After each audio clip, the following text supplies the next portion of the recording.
start with just a quick history from Duane on the railroad.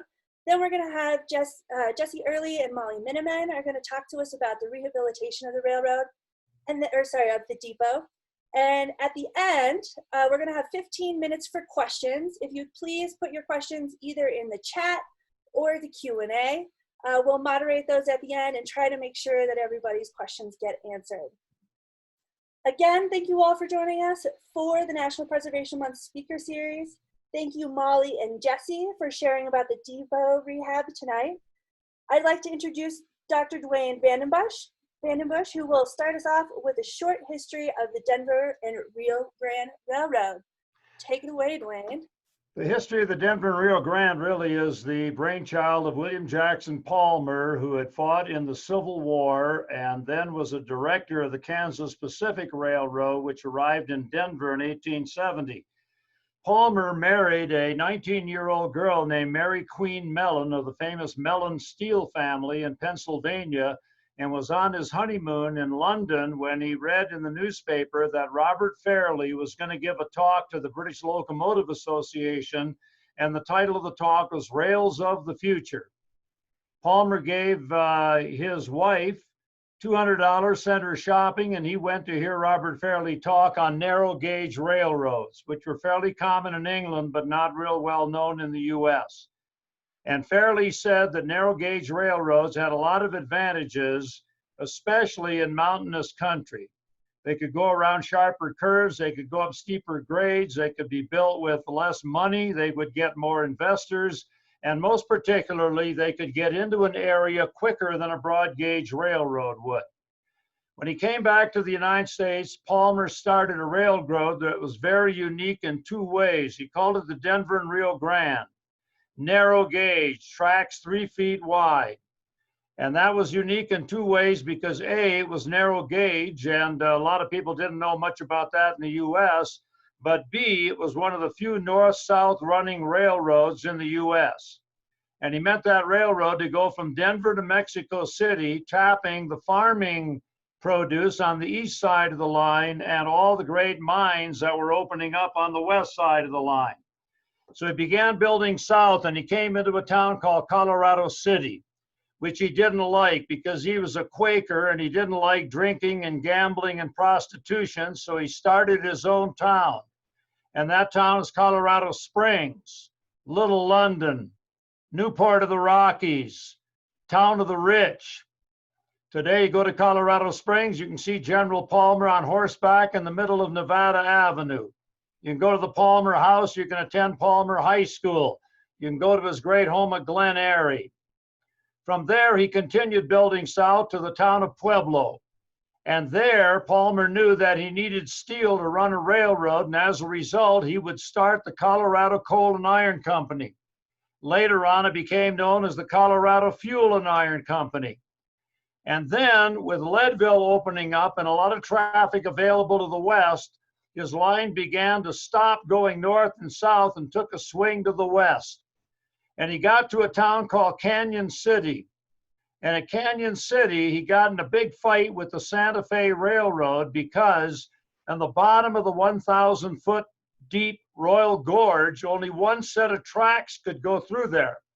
So both those railroads hired gunslingers to shoot at each other. They tore up each other's tracks from 1874 to 1878.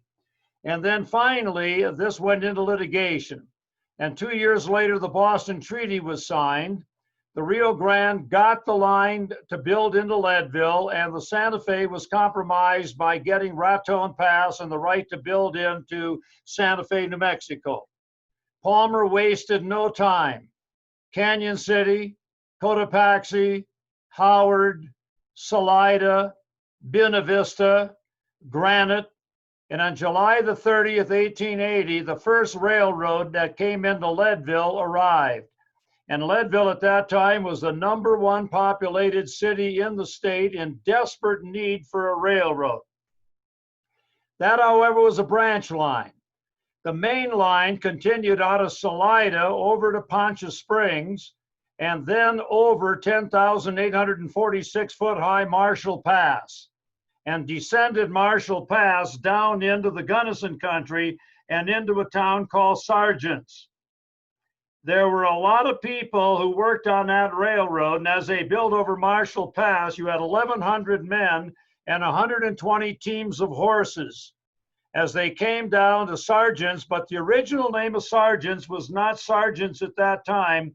It was called Marshalltown, after a man named Marshall who had gotten the name of the creek and also had the pass named after him. From there, Palmer built directly into Gunnison, and he came in with now 1,500 men and 150 teams of horses, and he came down the Tomichi, and he came down through little grading camps called Elko and Cosden and Doyleville and Parlin and Steele. And on August the 6th, 1881, at 2:40 p.m., an engine called the Pacific Slope entered Gunnison for the first time. It was followed by another engine called the Grand Canyon, which was pulling 30 cars of ties and rails. The first passenger train came into Gunnison 2 days later on August the 8th, and it was called the Badito, pulled by an engine called the Badito, B-A-D-I-T-O. Palmer wasted no time in Gunnison because he needed coal to run a railroad, and he began building a branch line 28 miles to the north along the Gunnison, the East, and the Slate Rivers. And he arrived in Crested Butte on November the 21st. And now I think Nell will put some pictures up on the screen that will show you. There's one of Elk Avenue as it looked in 1882, looking west. Second photo. I think that's the same one. There's the second photo, and you can see the Elk Mountain House, which would be Dunita's, was Dunita's. Again, this is an 1884 shot looking on the south side of Elk Avenue. Next. There is the News Depot, located in Crested Butte in 1884 on the north side of the street. Next. There is a real rough winter that Crested Butte had on the south side of Elk Avenue, the winter of 84-85. Next. There again is a shot on Elk Avenue, and that is the Crested Butte House, 1886.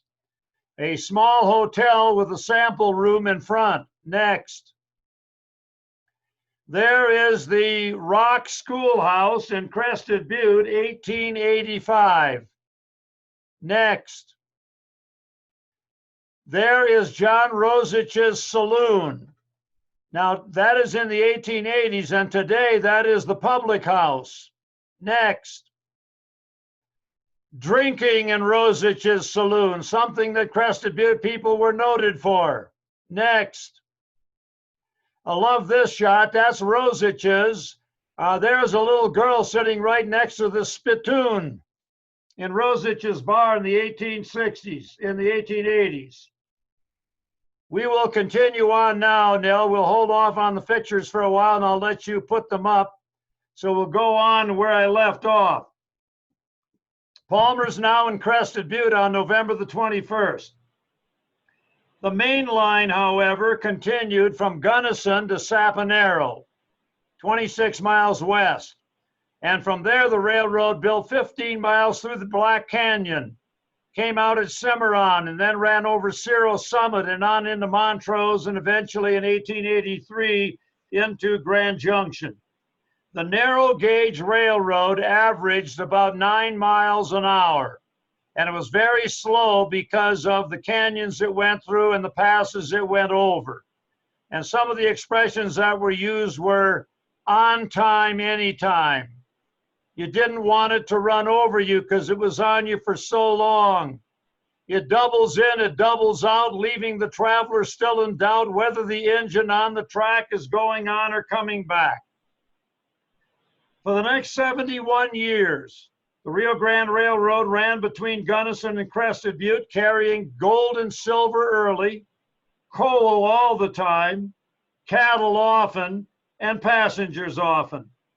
It was not uncommon to see 100 cars of coal being pulled by an engine from Crested Butte through Gunnison up the Tomichi and then having 2 more engines put on at Sargent's, a triple header, to pull those coal cars over Marshall Pass and down the Arkansas River and into Pueblo.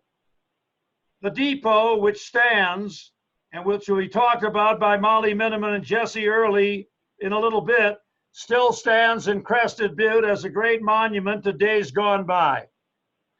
The CF&I closed the big mine in 1952, a victim of gas and oil. And 3 years later, the tracks were torn out and the great days of the Denver and Rio Grande had come to an end. It had been, however, essential for the miners and the ranchers and the lumbermen and the tourists. The great writer Gilbert Lathrop said, "It was little engines run by big men." And now, it's my pleasure to turn things over to Molly Minneman and Jesse Early, who will talk about the rehabilitation efforts involved with the Denver and Rio Grande Depot, which you're looking at right now, a shot of June the 7th, 1947, when the narrow gauge railroad still ran into Crested Butte. Molly and Jesse.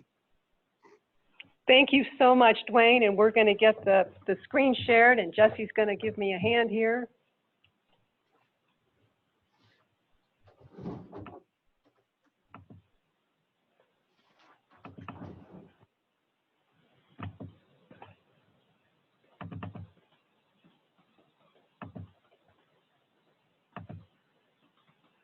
All right, there we go. Thank you, Jesse. So as Duane was talking about with Crested Butte having the railroad come in 1881, the depot as we know it was actually the Crested Butte, Denver and Rio Grande Railroad Depot. It is a very special building and has been loved and cared for by many town residents. At one moment in time, the building was in private ownership by the McCandless family.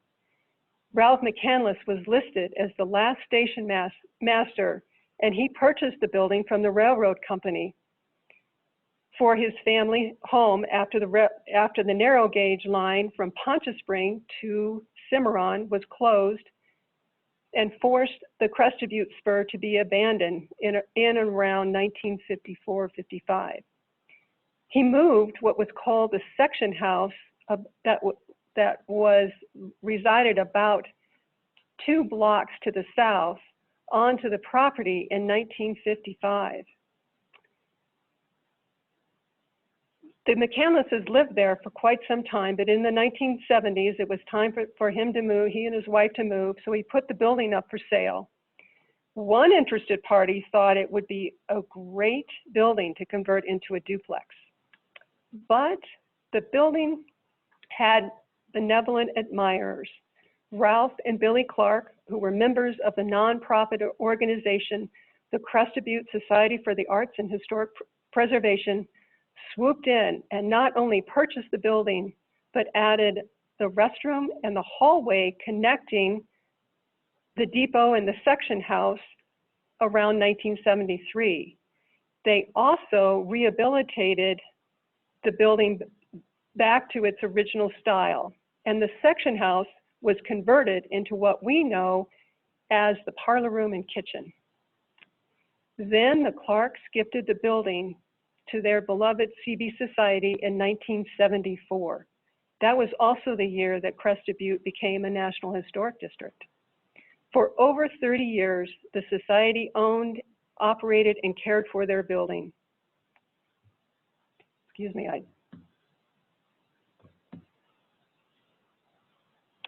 can I get a hand here to advance the slide?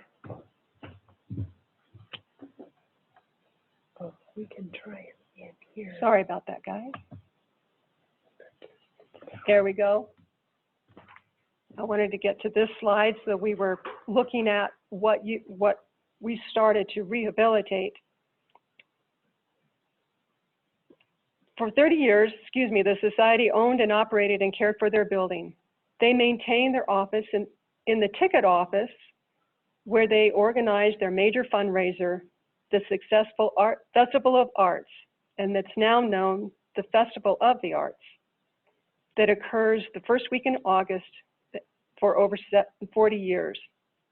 The rest of the building served as a museum for a time, then the town library, and later the Office for High Country Conservation Advocates, who works tirelessly in the fight against mining giants such as AMAX in trying to claim Mount Emmons, as we know, Red Lady, as a molybdenum mine.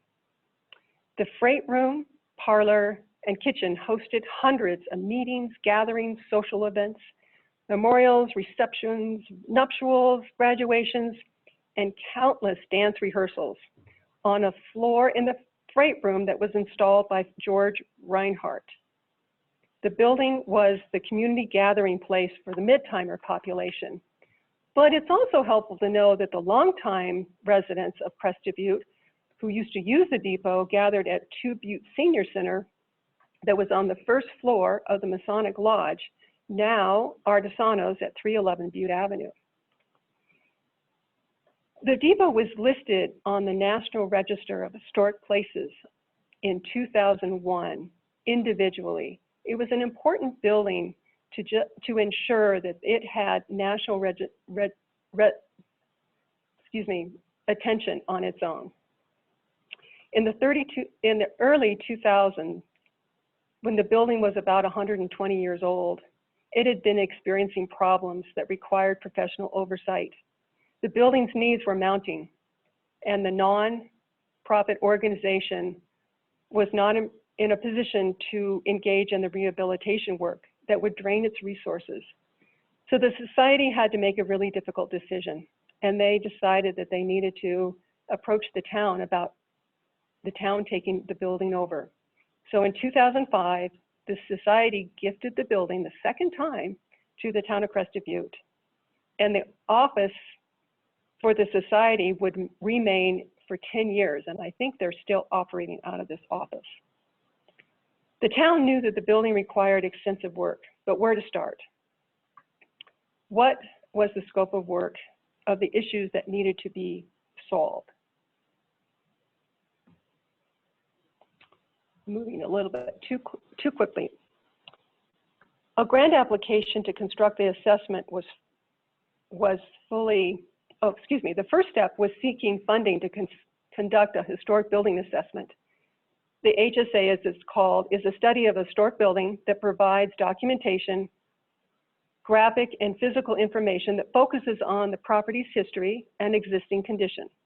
The summary provides approach for treatment and outlines the scope of recommended work. It also assists with procuring grant applications. So a grant application to conduct the assessment was fully funded by the History Colorado State Historic Fund for $10,000 in the fall of 2009. With another $1,000 by the town, the firm of Andrew Hadley Architect was hired together with engineer Mike Arbany. The assessment identified the recommended work categorized as critical, serious, and important, which is what the town was interested in. They also needed to determine what the building would need to be lifted to construct foundation systems under the various buildings, because lifting would create larger impacts to the scope of work and the finances in trying to pay for the work, also the scope of archaeological monitoring. So 3 major areas were identified in the summary, and they involved the roof, the foundation, and the wood materials of the building. Other issues included the insulation in the freight room, adding vapor barriers to all crawl spaces, issues that seem minor, but overall they could be worked into all of the grant scopes of work. The roof, categorized as critical, was replacement of the shingled roofing.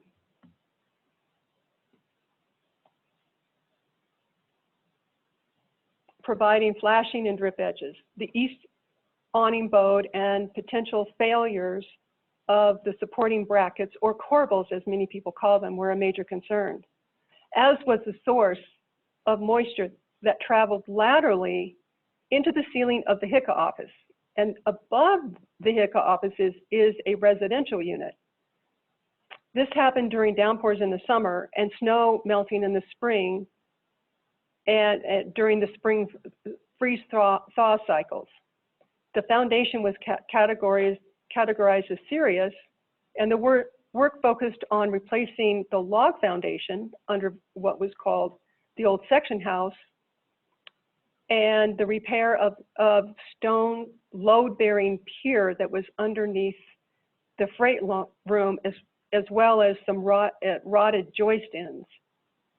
It also needed to repair a subsidence area in the floor along the north wall in the HICA office that one of the guys would say if he scooted his roller chair over there, it would always slip into this divot in the floor on the north side of the building. The wood materials were the third area categorized as important and involved all the wood materials. This included the paint marbled horizontal siding, the wood wainscot that had rot-in areas, and large double-hung windows that no longer opened because of paint, or they needed the sashes needed repairs. There were also storm windows that were damaged, and the freight room door had a large gap at the meeting wall that had to be patched with duct tape and insulation and duct tape in the winter to keep some of the cold out. And all the floors needed to be refinished. The summary provided the documentation for the town to pursue grant funding, primarily through History Colorado State Historic Fund. And so we want to get into the phase one, which is the roof and awning rehabilitation that occurred from 2011 through December of 2013. Slater Paul Architects and Jessica Reske was the project manager. The contractor was Ridgeway Valley Enterprises of Montrose. In addition to the work that was going to be endeavored, the other part of this was to create the construction documents for the full rehabilitation of the building. In addition to architectural engineering work, delved deeply into the building's numerous problems and developed those construction documents and proposing an overall phasing plan, which would be three total phases. The critical mitigation work involved treatments for the awning deflection, the corbel failures, and moisture infiltration due in part to years and years of snow loading. The roof and awnings were supported by the beautiful bracket system, as you can see in this picture. At one moment in time, the brackets with purlins underneath, which you can also see, had undergone repairs with steel plates and angles from the brackets to the purlins, but that was failing. The engineer's investigation revealed that the brackets were separating from the wall and failing. A new system had to be devised along with carefully rehabilitating or reconstruction of the brackets.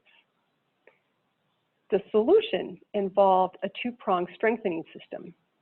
First, the purlins and the brackets would be inset with steel flinch plates and steel-to-steel connections that would be bolted to the inside of the wall under the eaves.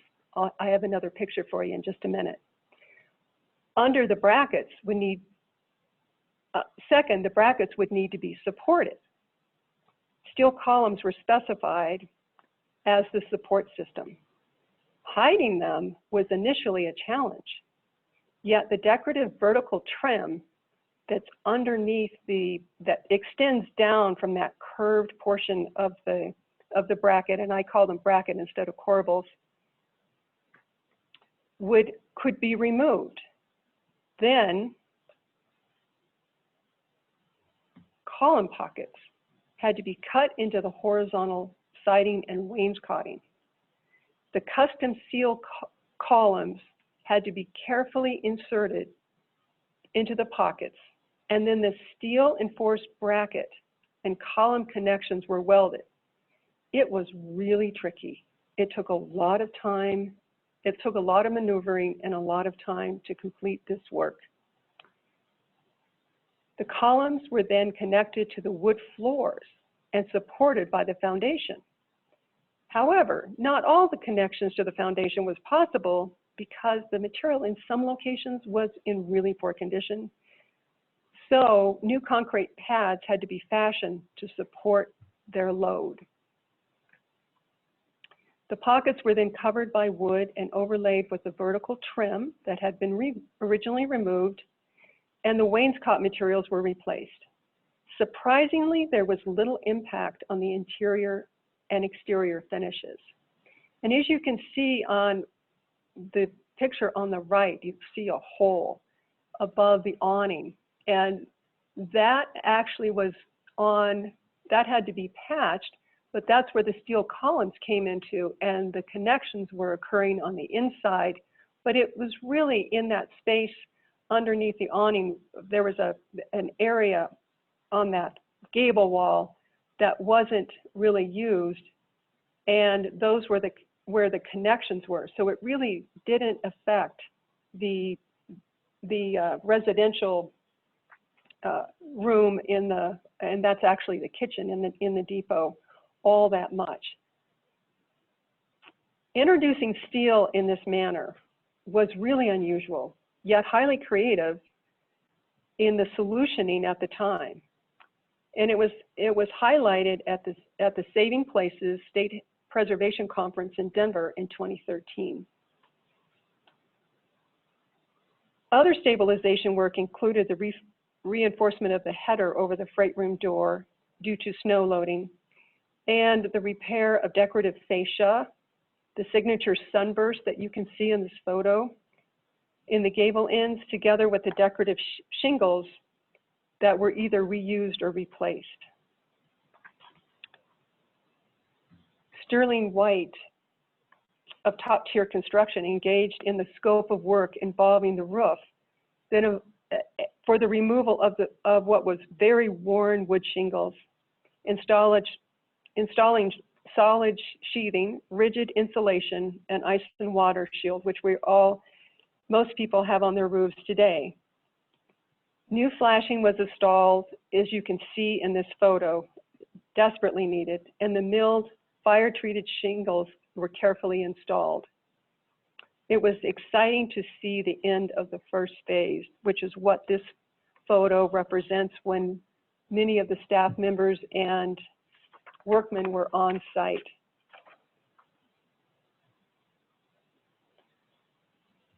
Phase 2 is the rehabilitation of wood surfaces. It extended from 2013 to 2016. Slater Paul Architects took the lead with Jessica Reske as the project manager. I cannot tell you what a fabulous job she was engaged in, living in Denver and coming over here to Crested Butte for numerous on-site meetings. The contractor was Kevin Donovan of MB Builders. The project was paid in part by a State Historic Fund grant from History Colorado, as was the first phase. Critical work was exterior wood finishes.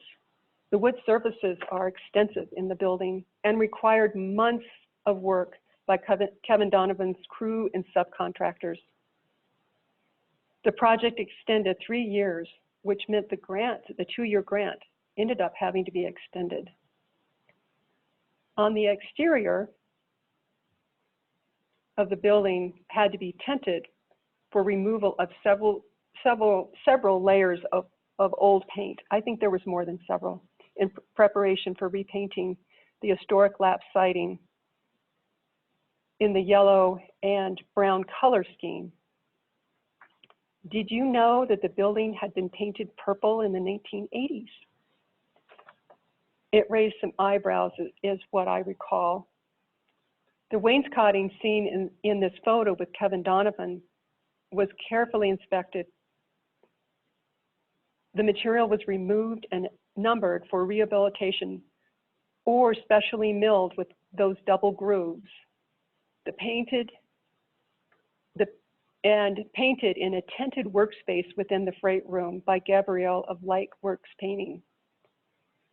Treatment of the board and batten siding and associated trim of the section house required replacing damaged boards and painting the dry wood several times.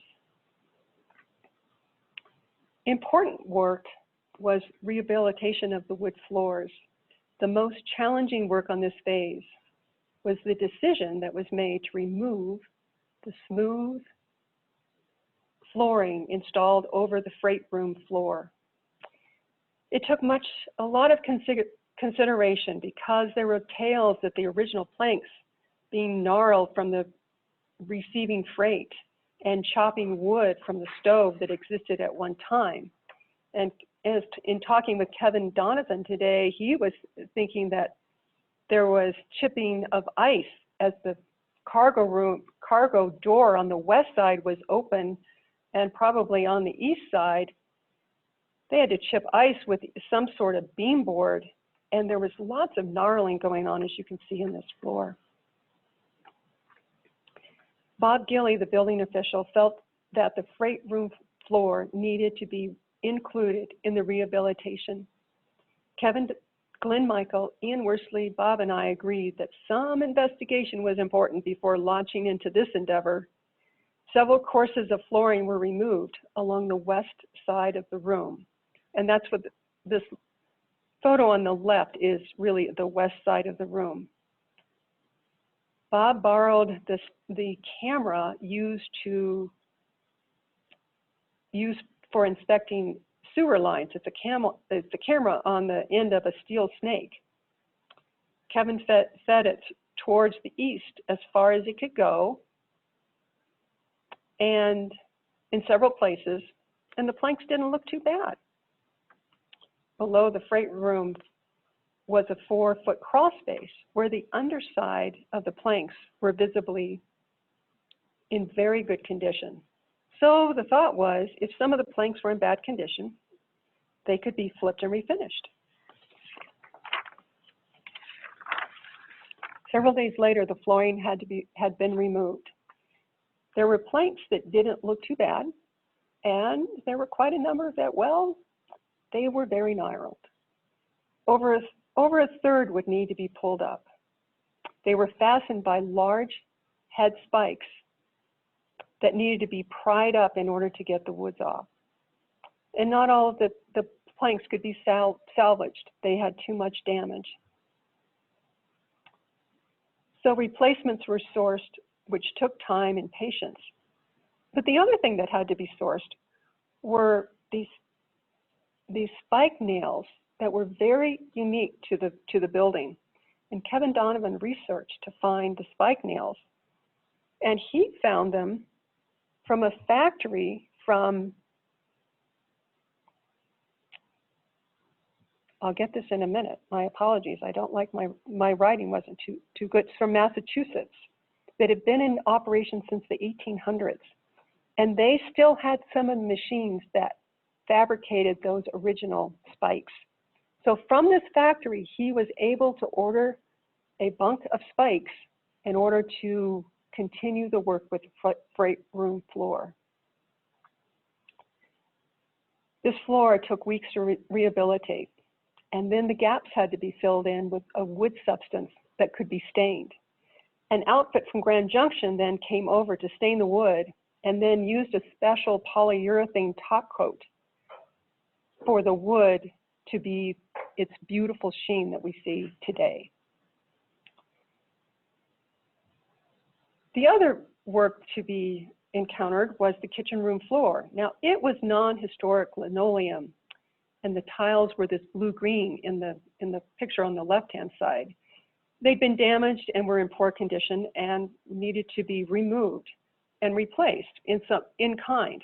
Well, Kevin again gets on the internet and finds these beautiful linoleum tiles, and they match the newly painted wood cabinetry, which really aren't all of great cabinets, but the paint job was so great that had happened months earlier, and this kitchen has really never looked better.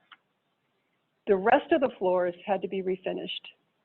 Kevin from Arching Splinter Floors refinished the floorings following the foundation work in phase 3.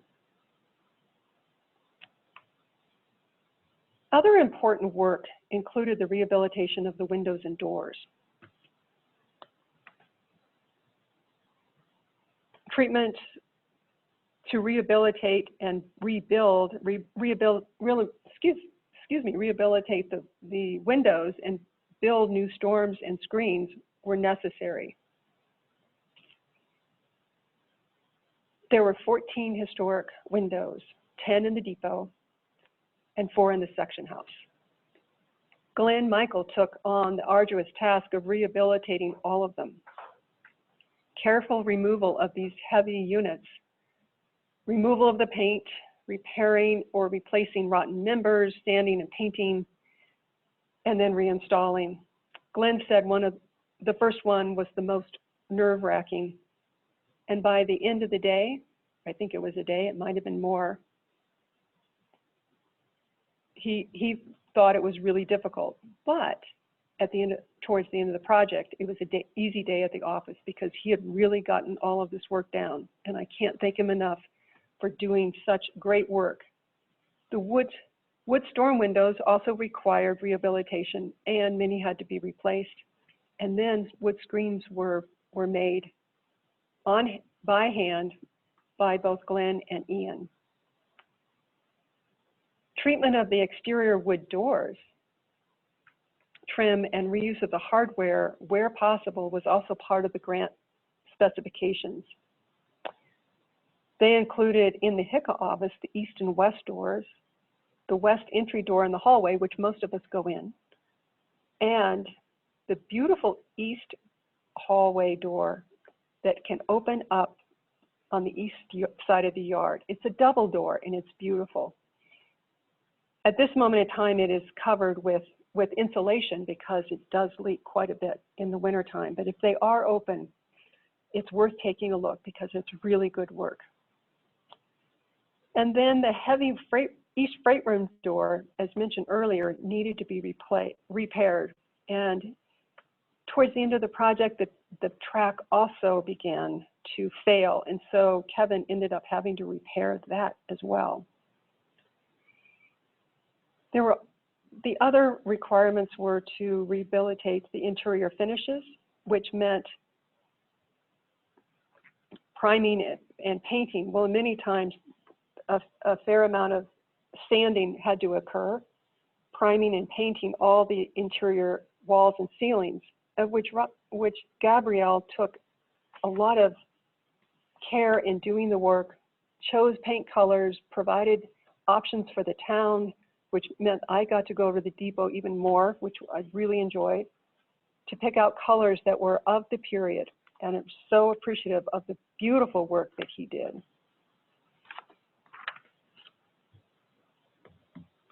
Phase 3 was the foundation rehabilitation. That occurred between 2014 to 2016. And again, it was paid in part by the State Historical Fund from History Colorado.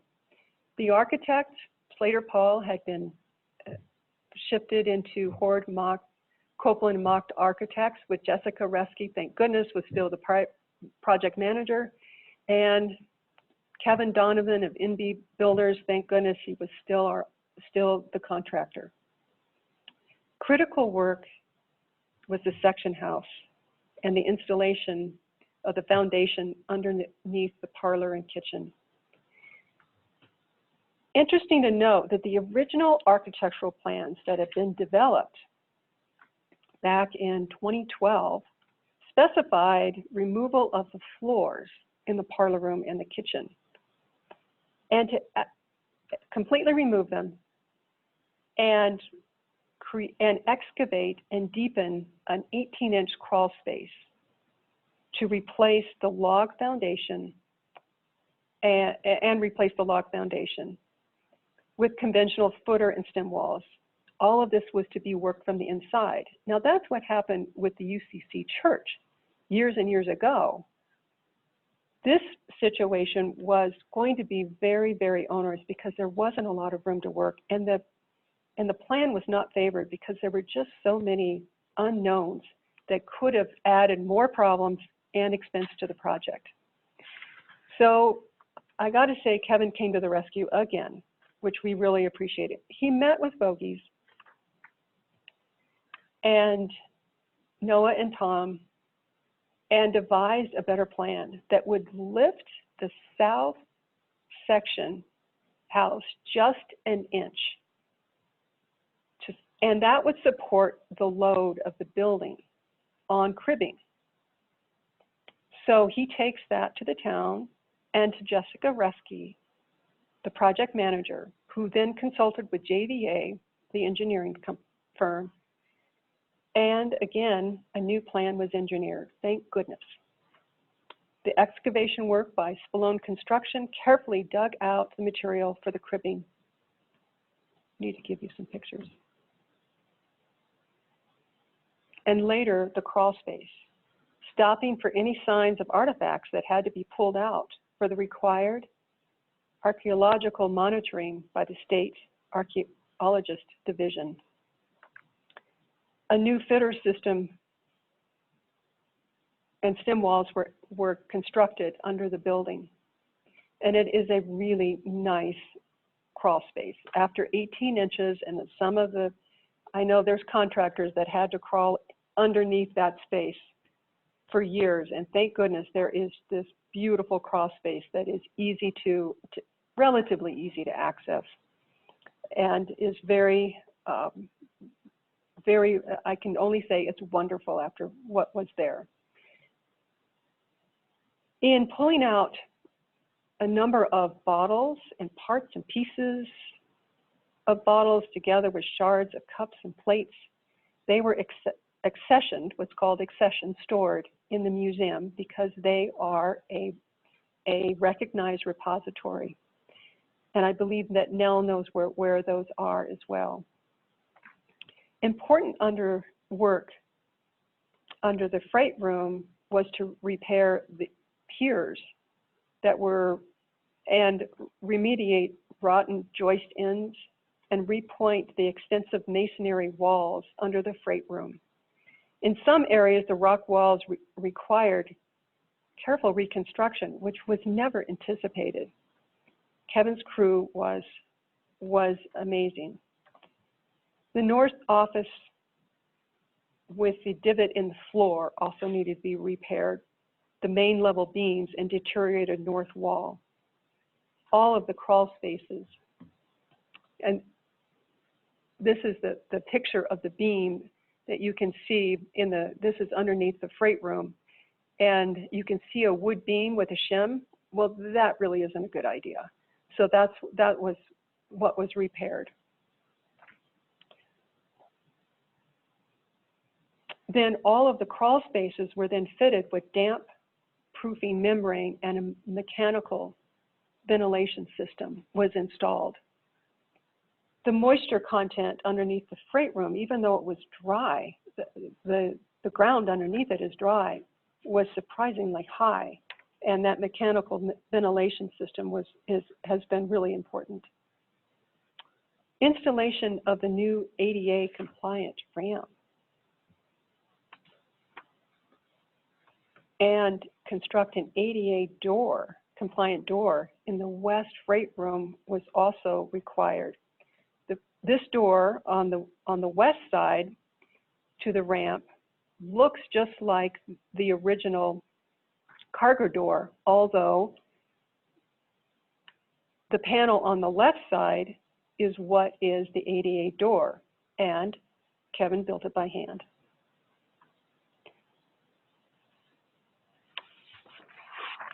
Finally, the decks and platforms were replaced, and the area was regraded for positive drainage. So this is what it looked like in around 2015. This 5.5-year project was very successful. It was because of the work performed by architectural, and engineering teams, together with Gita Gayu of the State Historic Fund's and was our tech advisor.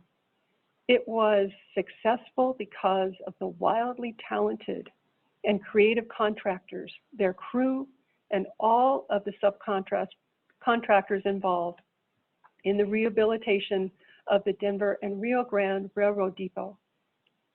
And it is, again, a shining star in the community. And this is what our depot looks like today. Mel, I'm going to turn it back to you. Before we get to the question and answer portion, I just want to say thank you to you guys again. For anybody who may leave early, we do have a quick survey that we ask you to fill out that'll pop up at the end of this to just let us know what kind of stuff you guys are looking for. We want to make sure that we're providing content that's good for you. Also visit CrestedButteMuseum.com to find out more about this series. The link for next week's event is going to be live tomorrow morning. We've been busy getting the museum open for tomorrow, so we're a little behind on all the tech stuff. But we do have a couple questions. First of all, Karen asks, was the depot moved from where it was in the 80s, or did the town grow around it? She says it was at the far edge of town when she was growing up as a kid. She was so right. It was the far edge of the town, and yes, the town grew up around it. All right. And Chris just asked, what was the most expensive piece to restore? Good question. I believe that the foundation system was, I'm going to step back. I think it was the brackets. We went over budget in phase 1, and the steel was custom made, as well as the inserts into the brackets. That was a pretty pricey job to do, and it really required a strong crew, a number of people is what I mean, in order to do that work. They had to pull people up from Montrose when that came in. Yeah, and it was not a fun job. They really worked hard and did a good job. Lynn asks, regarding the actual rail line between Gunnison and CB, does a map exist which shows the exact route? Can the railroad route be seen anywhere today? That might be a good question for Duane. Oh, let me see. There we go. Go ahead, Duane. Yeah, of course. The guy who really has done a lot on the railroads, Russ Lallier, has done a lot of work on the railroads, and the museum sells one of his videos which talks about the railroad running from Gunnison to Crested Butte. So I think that it would be fantastic if you got a video, you'd get a real look at the train actually running between Gunnison and Crested Butte. But yes, indeed, and if you go down to the Bessemer Museum in Pueblo, where they have a lot of that material, or the Colorado Railroad Museum in Golden, they have all kinds of maps dealing with every aspect of the Rio Grande line. If you are interested in doing research on it, we do have a copy of one of those map books at the museum, but for research only. We can't sell it or give it out or anything. Lynn also asks, is the depot haunted? Great question. I did not find that the depot was haunted.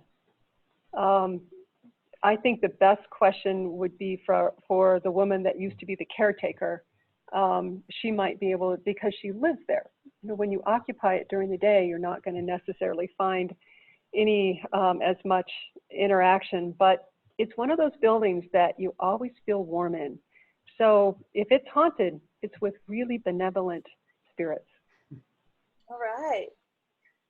Mike asks, what is the depot used for today? Well, the north office, which was the ticket office, and the passenger waiting room is still the is still the High Country Conservation Advocate's office. The freight room, parlor room, and kitchen are rented out through the town's recreation department. And it still hosts in today's world, small events. Again, in yesteryear, it was the main event before so many other buildings have been constructed.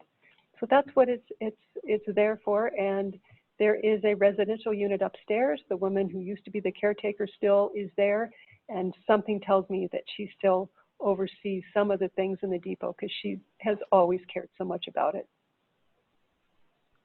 Sue asks, if the section house was added in 1973, does that mean that the depot, when it was operating as a depot, was a lot smaller than we see today?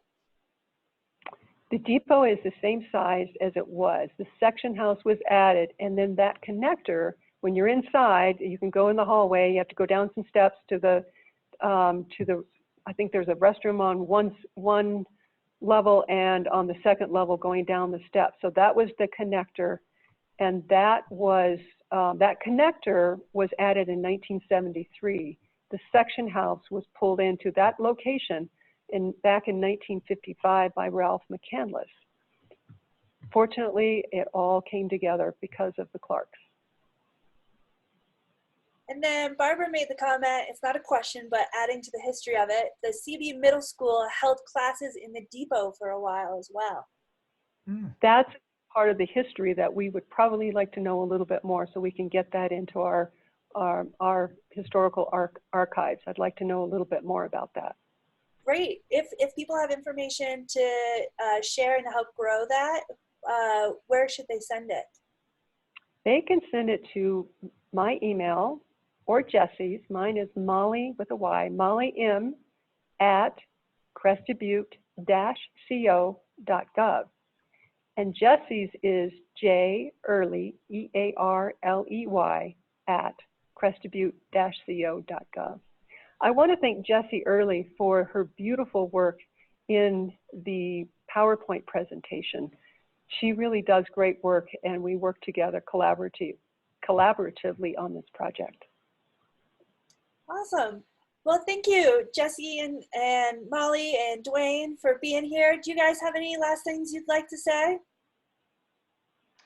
Well, I'd like to congratulate Molly and everybody who worked on the Crested Butte Depot. I've been to a lot of the old towns, and I can't think of a depot that is in greater shape than the Crested Butte Depot. So congrats on that. We were really fortunate to get to hire local contractors pretty much all the way through. And I am just so grateful, again, for not only the town staff that I worked with and under, but also the number of people that really cared about this building all the way through and still do. All right. Thank you so much for joining us today. Thank you to our attendees for also joining us. Remember, visit CrestedButteMuseum.com for more information about the upcoming speakers and what's next. Registration goes live tomorrow morning for next week's speaker. Keep an eye out for all the events and get ready to polka tomorrow evening with KBUT from 7 to 8 p.m. and to find out who the new king and queen are. I'm very excited myself. Otherwise, the museum is also opening tomorrow from 12 to 5, so feel free to stop by and say hello. We'd love to see everybody again. All right, thank you, everybody, and we'll see you next time. Thank you, Nell. Thanks, Nell.